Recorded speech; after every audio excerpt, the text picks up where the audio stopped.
Hi everyone मु स्वागतिका आपण मानक वेलकम करुच्ची ओडिया एजुकेशन नेटवर्क। तो पिला माने आज आम आलोचना करबा सप्तम श्रेणी विज्ञान बहिर पंचम अध्याय थिबा विषयटी जार ना होची पोषण तार पाठ्य पुस्तकस्थ प्रश्नावली को। प्रश्नावलीर एक नंबर प्रश्न रही आमे खाऊथिबा खाद्य थिबा उपादान मानकर नाम लेख। आमे जो खाद्य खाऊचे से खाद्य केउ सब उपादान रही तार नाम लिखा कही। तो आमे खाऊथिबा खाद्यर मुख्य उपादान गुड़िक है श्वेतसार बा शर्करा जातीय खाद्य, पुष्टिसार बा प्रोटीन, स्नेहसार बा चर्बी जातीय खाद्य, जीवनिका बा जीवसार बा विटामिन, धातुसार बा खनिज लवण, आगे रहा जल। 2 नंबर आम प्रश्न रही जीव जगत काम करने शक्ति सूर्य ठारू ही पाई थांती। यह कहीं सत कारण सह दर्शाओ। आमे जानू अणुजीव प्राणी और उद्भिद को नहीं जीव जगत गठित। यही सबु जीवंकर शरीर में विभिन्न प्रकार जीवन क्रिया आमर अहरह चालू रही है। बंची रही कौन आवश्यक? शक्ति निहाती आवश्यक, कारण शक्ति बिना आम शरीर कौन कार्य संपादन हो पार नहीं। यही शक्ति आमे कौटू पाई थाउ? यही शक्ति आमे खाद्यरू ही पाई थाउ। सबुज उद्भिद कौन करे? सौर शक्तिर उपस्थिति रे अंगारकाम्ल और जलर संयोग घटाई श्वेतसार जातीय खाद्य को प्रस्तुत करिथाए। एही श्वेतसार जातीय खाद्य रे सौर शक्ति आमर गच्छित ही रही है स्टोर होगी रही है। यही श्वेतसार जातीय खाद्य को उद्भिद तथा प्राणी माने कौन करती? खाद्य रूपे व्यवहार करती। यही खाद्य विभिन्न काम पाई शक्ति पाई थांती। तेणु जीव जगतर काम करने शक्ति सूर्य ठारू ही पाई थांती, कारण सौर शक्ति आमर श्वेतसार जातीय खाद्य गच्छित है। प्राणी उद्भिद माने खाइले शक्ति पाइले। तो से कहुई जीव जगत काम करने शक्ति सूर्य ठारू ही पाई थांती।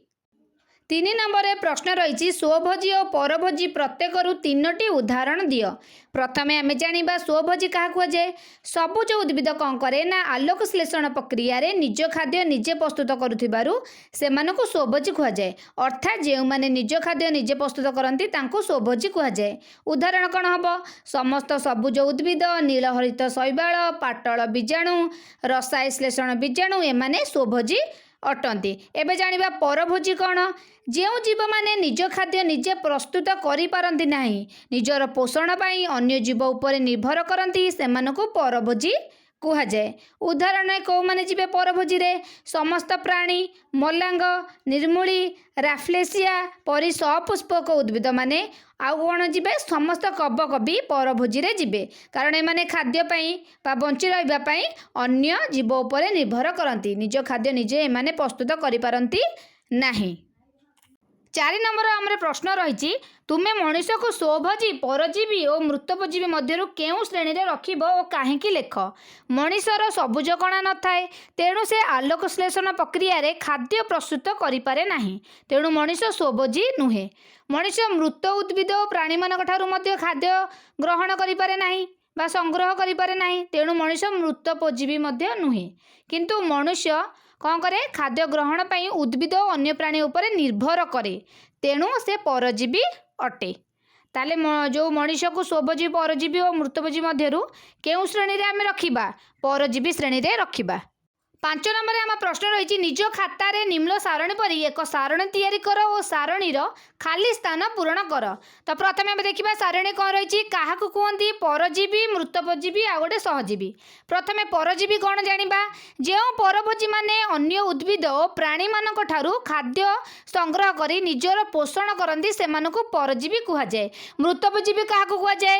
जो परभोजी माने पचापत्र, मृत और गलित उद्भिद बा प्राणी किंबा अन्य कौनसी मृत जैविक पदार्थरु खाद्य संग्रह करी निजर पोषण करती सेमानकु मृतोपजीवी कहुए। सहजीवी क्या कहुए? जीव जगत रे बेले बेले 2टी भिन्न भिन्न जातिर जीव अर्थात 2टी अलग जातिर प्राणी बा उद्भिद नहले प्राणी और अणुजीवी माने आश्रय और पोषण पाई मिलीमिशी एकाठी बास करुथिबार परिलक्षित होता है, माने मिलीमिशी एकाठी बास करुथिबार देखा जाए। यह सहजीविता कहुए। एहीपरि सहजीवी मानक निकट में देखा जाउथिबा पोषण को सहजीवीय पोषण कहती। सहजीवी मानक निकट जो पोषण देखा जाए ताहाकू सहजीवीय पोषण बोली कहुए। एबे जीवा उदाहरण को परजीवी, मृतोपजीवी और सहजीवीर उदाहरण देबा। परजीवीर उदाहरण हेबे मलांग, निर्मूली, ମ୍ୟାଲେରିଆ ପାରାସାଇଟ୍ ବା ପ୍ଲାସ୍ମୋଡ଼ିୟମ୍, ତାପରେ ଅଙ୍କୁଶକୃମି, ପିତାକୃମି ଇତ୍ୟାଦି। ମୃତପଜୀବୀର ଉଦାହରଣ କିଏ ଯିବେ? ଛତୁ, ଫିମ୍ପି, ଇଷ୍ଟ, ବ୍ୟାକ୍ଟେରିଆ ଇତ୍ୟାଦି। ସହଜୀବୀର ଉଦାହରଣ କିଏ ଯିବେ? ଏସ୍ଚେରିଚିଆ କୋଲାଇ ଆଉ ଗୋଟେ ଲାଇକେନ୍। ତାପରେ ଆମେ ଯିବା କେଉଁଠୁ ଏମାନେ ଖାଦ୍ୟ ପାଆନ୍ତି? ପରଜୀବୀ, ମୃତପଜୀବୀ ଆଉ ସହଜୀବୀ ମାନେ କେଉଁଠୁ ଖାଦ୍ୟ ପାଆନ୍ତି? ପ୍ରଥମେ ଜାଣିବା ପରଜୀବୀ ମାନେ କେଉଁଠୁ ଖାଦ୍ୟ ପାଆନ୍ତି।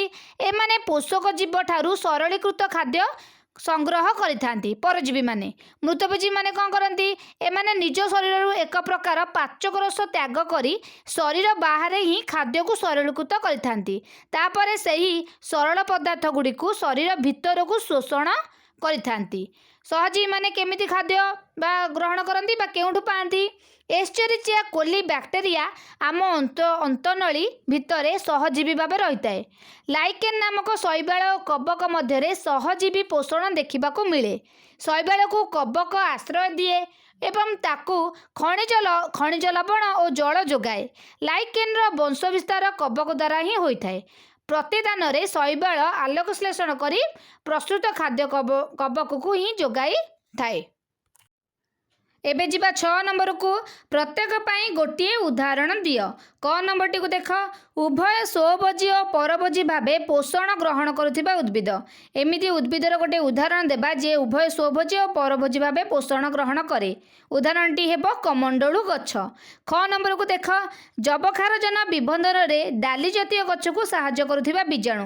ଯବକ୍ଷାରଜନ ବିବନ୍ଧନ କରିବାରେ ଡାଲି ଜାତୀୟ ଗଛକୁ ଯେଉଁ ବୀଜାଣୁ ସାହାଯ୍ୟ କରେ ତା ନାଁ କ'ଣ? ରାଇଜୋବିୟମ୍। ଗ ନମ୍ବରକୁ ଦେଖ। ସୂର୍ଯ୍ୟାଲୋକରୁ ଶକ୍ତି ସଂଗ୍ରହ ପାଇଁ ପତ୍ର ଥିବା କଣିକା। ସୂର୍ଯ୍ୟାଲୋକରୁ ଯେଉଁ ଶକ୍ତି ସଂଗ୍ରହ କରିବା ପାଇଁ ପତ୍ରରେ ଯେଉଁ କଣିକା ଥାଏ ତାର ନାଁ ହେଉଛି ସବୁଜ କଣା ବା ସବୁଜ କଣିକା, କ୍ଲୋରୋଫିଲ୍। 7 ନମ୍ବରରେ ଆମର ପ୍ରଶ୍ନଟି ରହିଛି ତାଲିକାରେ ଥିବା ଶବ୍ଦ ମଧ୍ୟରୁ ଠିକ୍ଟି ବାଛି ଶୂନ୍ୟସ୍ଥାନ ପୂରଣ କର। ଅପସନ୍ ଆମର ରହିଛି ତା ଦେହରୁ ସଠିକ୍ଟିକୁ ବାଛି ଶୂନ୍ୟସ୍ଥାନ ପୂରଣ କରିବା। କ ନମ୍ବର ରହିଛି କୀଟପତଙ୍ଗମାନଙ୍କୁ ଖାଇଯାଉଥିବା ଉଦ୍ଭିଦ ହେଉଛି ଡ୍ୟାସ୍। ନିର୍ମୂଳୀ ନା ଶୈବାଳ ନା କମଣ୍ଡଳୁ ନା ଛତୁ। ଆ ଭିତରୁ କ'ଣ ହେବ? କମଣ୍ଡଳୁ, ଯିଏକି କୀଟପତଙ୍ଗମାନଙ୍କୁ ଖାଇଦିଏ। ଖ ନମ୍ବରକୁ ଦେଖ। ଶୈବାଳ ଓ କବକ ମଧ୍ୟରେ ସହଜୀବୀ ଅବସ୍ଥା ଡ୍ୟାସ୍ରେ ଦେଖାଯାଏ। ଫିମ୍ପି ନା ଡାଲି ଜାତୀୟ ନା ପେନ୍ସିଲିୟମ୍ ନା ଲାଇକେନ୍। ଶୈବାଳ ଓ କବକ ମଧ୍ୟରେ ସହଜୀବୀ ଅବସ୍ଥା ଆମର ଲାଇକେନ୍ରେ ଦେଖାଯାଏ। 8 ନମ୍ବରରେ ଆମର ପ୍ରଶ୍ନ ରହିଛି ପତ୍ରରେ ଶ୍ୱେତସାର ଖାଦ୍ୟ ପ୍ରସ୍ତୁତି ପାଇଁ ଯେଉଁଗୁଡ଼ିକ ଆବଶ୍ୟକ ନିମ୍ନ ତାଲିକାରୁ ବାଛି ଲେଖ। କ'ଣ କ'ଣ ଆବଶ୍ୟକ ଦେଇଛି ଆମର ଦେଖିବା। ତାଲିକା କ'ଣ ରହିଛି? ବାୟୁ, ଯବକ୍ଷାରଜନ, ଜଳ, ପ୍ରୋଟିନ୍, ଅଙ୍ଗାରକାମ୍ଳ, ସୂର୍ଯ୍ୟାଲୋକ, ଅମ୍ଳଜାନ। ଏଥିମଧ୍ୟରୁ କ'ଣ ଦରକାର? ଜଳ, ଅଙ୍ଗାରକାମ୍ଳ ଆଉ ସୂର୍ଯ୍ୟାଲୋକ। 9 ନମ୍ବରରେ ଆମର ପ୍ରଶ୍ନ ରହିଛି ନିମ୍ନରେ ପରିପାକ ବିଭାଗର ବିଭିନ୍ନ ଅଂଶର ନାମ ଲେଖାଯାଇଛି। ଖାଦ୍ୟ ଖାଇଲେ କେଉଁ ଅଙ୍ଗରୁ କେଉଁ ଅଙ୍ଗକୁ ଯାଇଥାଏ କ୍ରମରେ ଲେଖ। ଆମେ ଯଦି ଖାଦ୍ୟ ଖାଇବା ସେ ପ୍ରଥମେ କେଉଁ ଅଙ୍ଗରୁ କେଉଁ ଅଙ୍ଗକୁ ଯାଇଥାଏ ତାକୁ ଆମେ ଲେଖିବା। ତ ପ୍ରଥମେ କ'ଣ ହେବ? ମୁଖଗହ୍ୱର। ମୁଖଗହ୍ୱରରୁ କେଉଁଠିକି ଯିବ? ନିଗଳ। ନିଗଳରୁ କେଉଁଠିକି ଯିବ ଖାଦ୍ୟ? ଖାଦ୍ୟନଳୀ। ଖାଦ୍ୟନଳୀରୁ ପାକସ୍ଥଳୀ। ପାକସ୍ଥଳୀକୁ ଗ୍ରହଣୀ। ଗ୍ରହଣୀରୁ କ୍ଷୁଦ୍ରାନ୍ତ। କ୍ଷୁଦ୍ରାନ୍ତରୁ ବୃହଦନ୍ତ। ବୃହଦନ୍ତରୁ ମଳକୋଷ୍ଠ। ତାପରେ ମଳଦ୍ୱାର ଦେଇ ବାହାରକୁ ବାହାରି ଯାଇଥାଏ। 10 ନମ୍ବରରେ ଆମ ପ୍ରଶ୍ନ ରହିଛି ଶୂନ୍ୟସ୍ଥାନ ପୂରଣ କର। 10 ନମ୍ବର କ ପ୍ରଶ୍ନଟିକୁ ଦେଖ। ପରିପାକ ତନ୍ତ୍ରର ସବୁଠାରୁ ବଡ଼ ଆକାରର ଅଙ୍ଗର ନାମ ଡ୍ୟାସ୍ ଅଟେ। ପରିପାକ ତନ୍ତ୍ରର ସବୁଠାରୁ ବଡ଼ ଆକାରର ଅଙ୍ଗର ନାମ ହେଉଛି ପାକସ୍ଥଳୀ। ଖ ନମ୍ବରକୁ ଦେଖ। ପରିପାକ ତନ୍ତ୍ରର ସବୁଠାରୁ ଲମ୍ବା ଅଙ୍ଗର ନାମ ଡ୍ୟାସ୍ ଅଟେ।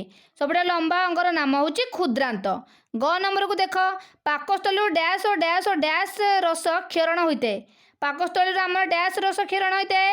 এটা ହେଉଛି 3ଟି ଆମର ରସ କ୍ଷରଣ ହୋଇଥାଏ ଯାହା ହେଉଛି ଲବଣ ଆମ୍ଳ, ଲାଳ ଆଉ ଗୋଟେ ପାଚକ ରସ। ଘ ନମ୍ବର ରହିଛି କ୍ଷୁଦ୍ରାନ୍ତର ଅନ୍ତ ଆବରଣରେ ଆଙ୍ଗୁଳି ପରି ଉଠିଥିବା ଅଂଶକୁ ଡ୍ୟାସ୍ କୁହାଯାଏ। ଏଇଟା ହେଉଛି ଭିଲି ବୋଲି କୁହନ୍ତି, ଭିଲି। ଓ ନମ୍ବର ରହିଛି ଆମିବାର ହଜମ କାର୍ଯ୍ୟ ଡ୍ୟାସ୍ରେ ହୋଇଥାଏ, ରସଧାନୀରେ। 11 ନମ୍ବରରେ ପ୍ରଶ୍ନଟି ରହିଛି ପ୍ରତ୍ୟେକ ପ୍ରଶ୍ନର ଉତ୍ତର ଗୋଟିଏ ବା ଦୁଇଟି ଧାଡ଼ିରେ ଲେଖ। କ ନମ୍ବରକୁ ଦେଖ। ପିତ୍ତରସ କେଉଁଠାରୁ କ୍ଷରିତ ହୋଇଥାଏ?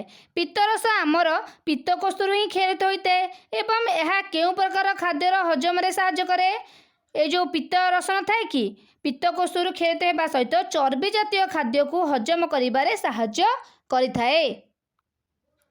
ख प्रश्नटी को देख विद्यालय रे क्रीड़ा प्रतियोगिता रे भाग नहीं पिलामानकु ग्लुकोज दि जाए कारण कौन आमे जानू कार्य करने को आमर शक्ति आवश्यक यही शक्ति आमे कौटू पाई खाद्य ही पाई खाद्यर जारण हेबा परे ही शक्ति निर्गत होता है संगे संगे शक्ति पाइबाकू हेले क्रीड़ा प्रतियोगिता रे भाग नहीं खेलाड़ी मानकु ग्लुकोज दि जाए यार कारण होची ग्लुकोज संगे संगे रक्त रे मिसे शक्ति जोगाए और खेल पाई पिला माने शक्ति पाती सांगे सांगे तो आम खाद्य खाई ना से ग्लुकोज दि जाए जहाँकि रक्त रे मिसिब आमको इंस्टांट शक्ति देव। ग नंबर आमर रही साग सहजरे हजम हुए नहीं बोली कहती यार कारण कौन साग होउची आमर कौन घास जातीय उद्भिज जो अधिक परिमाण में सेलुलोज थाए या तंतु जातीय खाद्य बोली भी कहुए प्राणी मान शरीर में गाई परी सिकिम न थाए फल से माने साग सहजरे हजम करि पारंती नाही गाईर शरीर जो सिकिम थाए से घास को सहजरे हजम कर दिए किंतु मनुष्य शरीर तो नथिबो ना सिकिम तो सेतिपई से माने साग सहजरे हजम करि पारंती नाही। घ नंबर आमर रही अग्नाशय केउठारे थाए एवं यार कार्य कौन अग्नाशय आमर पाकस्थली ठीक तले रही यार कार्य है अग्नाशय निर्गत रस क्षुद्रांतरे खाद्य सह मिसी श्वेतसार स्नेहसार और पुष्टिसार आदि को सरलीकरण करिबारे साहाय्य करे। 12 नंबर प्रश्न रही क स्तंभरे दि जाइथिबा परिपाक तंत्र अंशगुड़िकर नाम सहित ख स्तंभरे थिबा संपर्कित कार्य को जोड़ी लेख माने परिपाक तंत्र जो अंश गुड़ी रही तार कार्यटा कौन से ख स्तंभ दि जाइए आम ताको गार टाणी जोड़ा देखा लाल ग्रंथि रही लाल ग्रंथि काम होची लाल अंश क्षरण पाकस्थली कामटा कौन पाचक रस यकृत कौन पित्तरस क्षरण क्षुद्रांतटा कौन हम हजम क्रिया शेष हुए बृहदंतर आमर कौन हुए जल शोषण। 13 नंबर आमर रही शरीर केउ केउ अंश निम्नलिखित खाद्य गुड़िकर हजम होता है लेख श्वेतसार जातीय खाद्य आमर कौटी हजम होता है मुख गहर बा क्षुद्रांतरे होता है पुष्टिसार जातीय खाद्य आमर पाकस्थली और क्षुद्रांतरे होता है चर्बी जातीय खाद्य कौटी हजम होता है ग्रहणी और क्षुद्रांतरे होता है समस्त खाद्य सार कौटी होता है हजम क्षुद्रांतरे। 14 नंबर आमर प्रश्न रही परिपाक विभागर अंशर नाम चित्र दर्शाओ ए चित्रटी ये दर्शा जाइए तुम ताकू खातारे करिबो।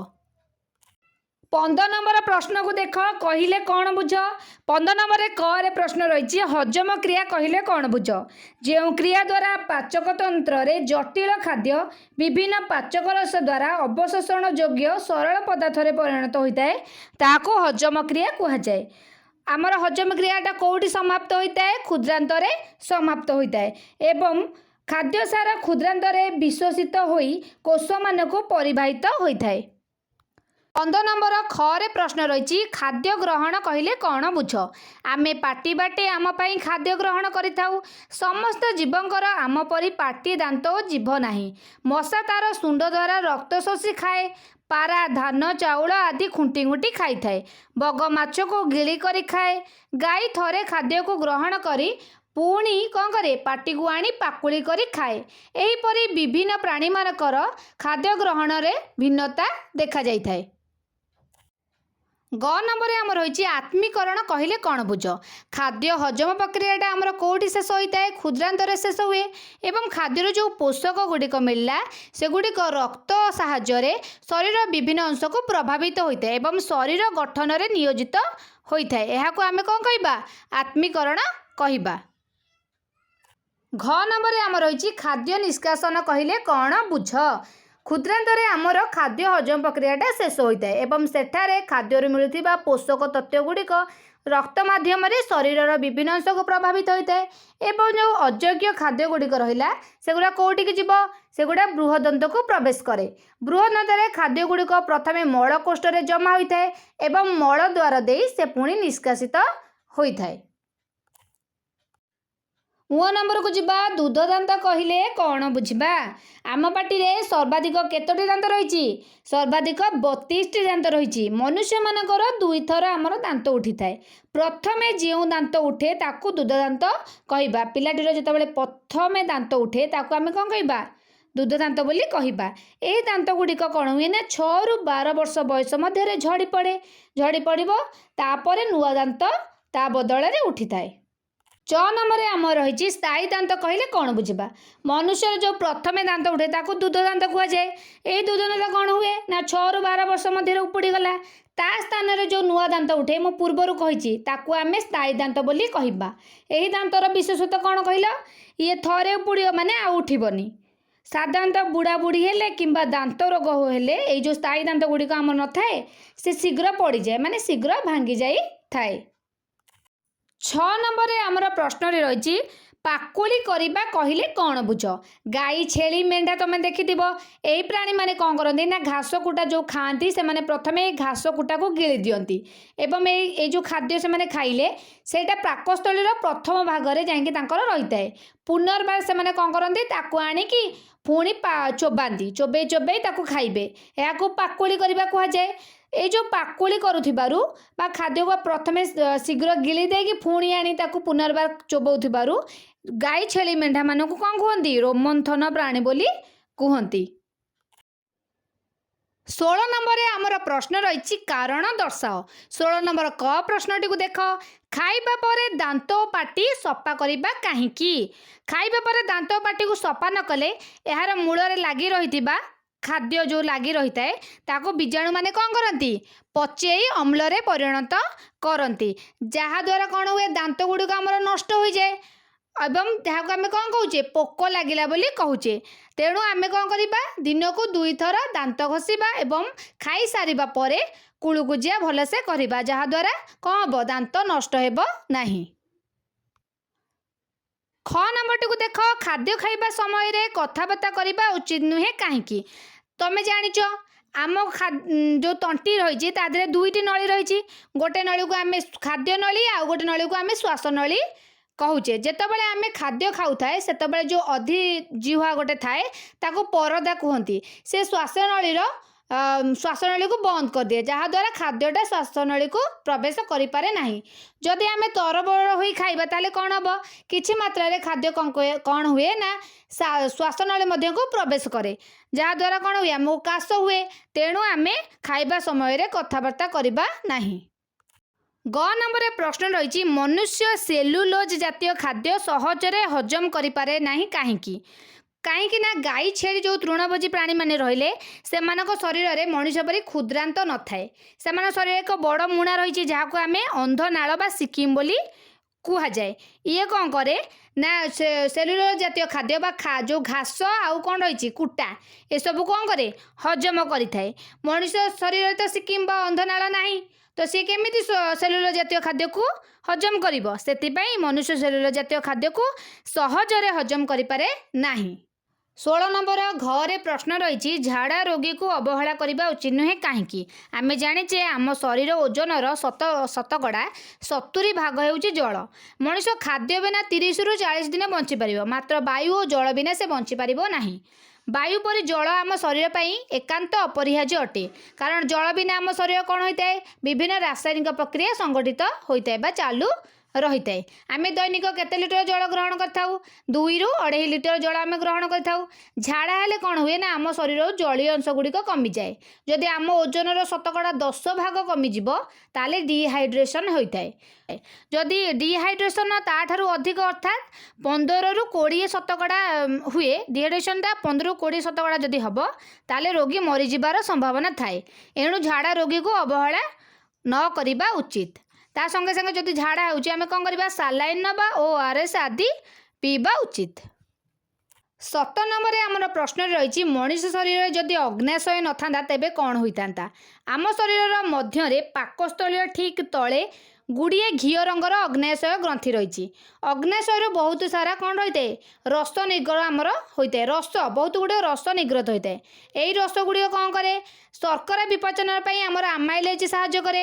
ପୁଷ୍ଟିସାରର ବିପାଚନ ପାଇଁ ଟ୍ରିପ୍ସିନୋଜେନ୍ ଏବଂ ସ୍ନେହ ସାରର ବିପାଚନ ପାଇଁ ଲାଇପେଜ୍ ବିପାଚକ ରୂପେ ଆମର ସାହାଯ୍ୟ କରିଥାଏ।